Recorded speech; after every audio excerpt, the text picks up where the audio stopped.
Les victimes de la fusillade de vendredi soir devant une synagogue de Jérusalem ont été enterrées dimanche.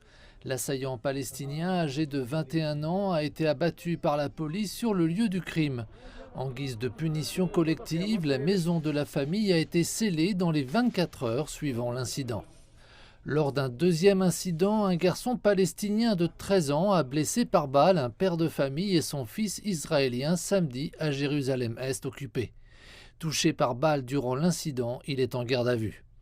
À la suite des violences du week-end, le gouvernement israélien le plus à droite de l'histoire demande que des mesures punitives soient prises à l'encontre des familles des assaillants et propose la peine de mort pour ces derniers.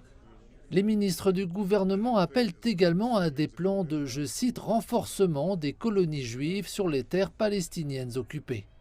Alors que le Premier ministre israélien Benjamin Netanyahou a exhorté les Israéliens à ne pas prendre de mesures eux-mêmes, il a, avec ses ministres, accéléré les lois relatives au permis de port d'armes.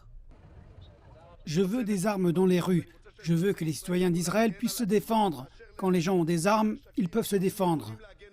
Les violences du week-end ont suivi une opération des forces spéciales israéliennes dans la ville de Jénine, en Cisjordanie occupée, qui a tué 9 Palestiniens et blessé plusieurs dizaines d'autres.